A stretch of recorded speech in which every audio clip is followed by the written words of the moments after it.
he went in and sat down with the guards to see the outcome.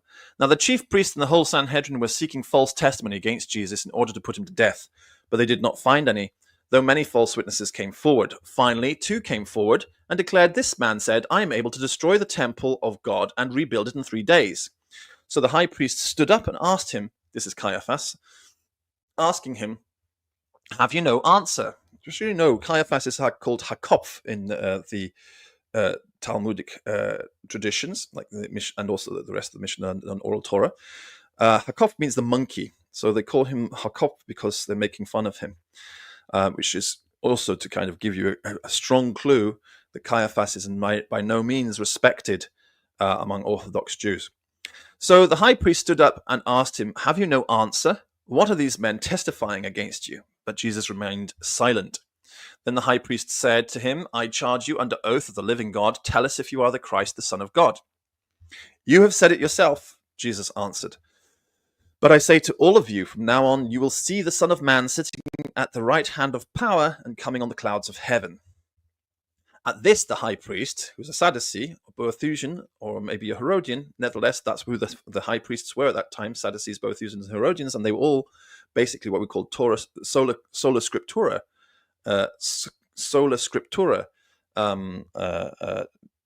Hebrews. They did not follow the oral Torah. And the high priest tore his clothes and declared, "He has blasphemed.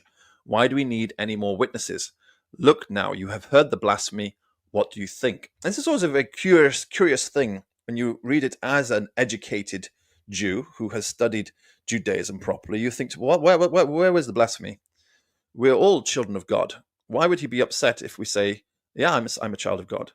Because all Jews are children of God. Israel is my firstborn son. The Bible says so.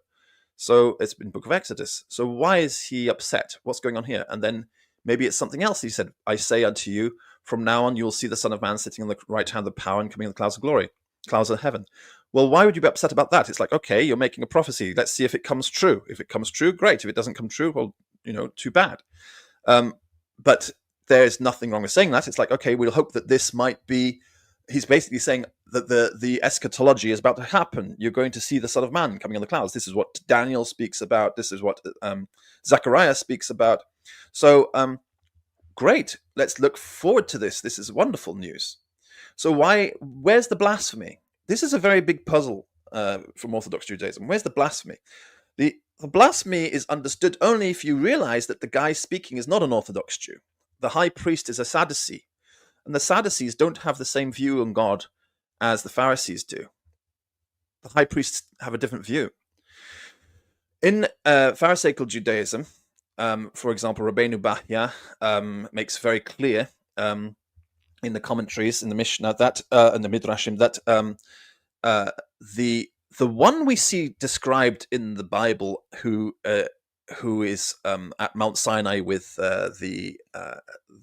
with Moses and the 70 elders when they become the Sanhedrin in the first place, seated on the sapphire throne, or the throne with the sea of glass, or the sea of sapphire underneath the throne, the one that is seen by Ezekiel, the one that is seen by Isaiah the prophet, but the one that is seen and described in detail throughout the Tanakh, is understood in Orthodox Judaism as Sar HaPanim, the Prince of the Presence. It's like also known as Yehovah, the angel of the Lord, the one who sort of represents God's representative. But for Sadducees, they don't have the same concept. They don't know about this angelic representative. For the Pharisees, this being is what we call netiot. It's a kind of the higher than regular angels. Regular angels are called nifradim, but this one is called netiot. But for Sadducees, they don't have a concept of nifradim and netiot. You're either an angel or you're God, and this is clearly not an angel because the Bible doesn't call it an angel; it calls it God, the Lord. So for the Sadducees, and this is a big shock if you haven't studied Judaism, for the Sadducees, God is anthropomorphic. That's a really important point to catch and understand. The Sadducees were anthropomorphic. They understood God as an anthropomorphic being, and that this being who's described at Mount Sinai, etc., is none other than God the Father Almighty, maker of heaven and earth, the one that the Pharisees would call Ein Sof. Now, the Pharisees would say, no, Ein Sof is not. That means the infinite one. The infinite one. The infinite one is not inside of his creation. For the Pharisees, we say, is outside of creation. Everything you see and described in the Bible is his representation, his representative sent into creation, so that we can get an idea about him and to sort of grasp concept of God on our level.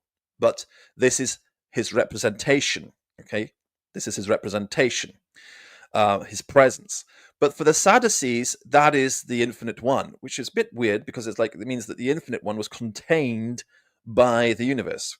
For Pharisees, God is not anthropomorphic. This aspect of God is anthropomorphic, but God in entirety is not anthropomorphic. For the Sadducees, though, that description given in the Bible is the only God, and there is nobody else beside him. So they don't know what he's talking about when he says, I'm the Son of God, and you will see the Son of Man sitting on the right and the power coming in the clouds of heaven. For them, they're saying, they think he's saying, I am the child of this guy you saw seated on the throne, and you will see the son of the one seated on the throne, sitting at the right hand of the power and coming on clouds of glory. It's basically what they call shituf, what they call shirk in Judeo-Arabic, or establishing a partner alongside God. It's inconceivable for the Sadducees. The Sadducees don't have a concept of the infinite one and his representative. They only see this representative, what the Pharisees call the representative. They think that is God, and to say that he has a son, a partner in his power, in the power, is inconceivable for them.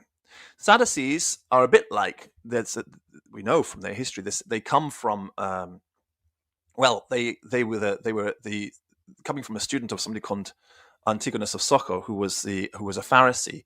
But this student, Zadok, rejected the oral Torah, and he went and copied the Samaritan way of having basically the Torah alone. So they rejected many of the prophets as well. So that's why you would say, well, but Daniel talks about this, Zechariah talks about this. Yes, I know, but the Sadducees had rejected those. They didn't follow those.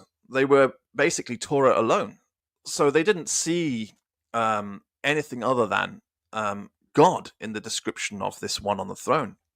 So Jesus is saying there's a partnership here. And that's enough to upset the Sadducees. So then we can see, I see.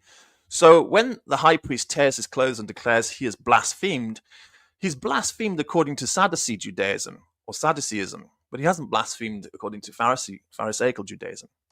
But he hasn't got any of the Pharisees in this Sanhedrin. It makes it very clear that its chief priest and the whole of Sanhedrin was there. Scribes and elders gathered. This is a Sanhedrin of Sadducees, not a Sanhedrin of Pharisees. So that's why he's so upset. He says, you've heard the blasphemy. What do you think? He deserves to die, they answered. And they spat in his face and struck him. And others slapped him and said, Prophesy to us, Christ. Who hit you? Now, meanwhile, Peter was sitting out in the courtyard,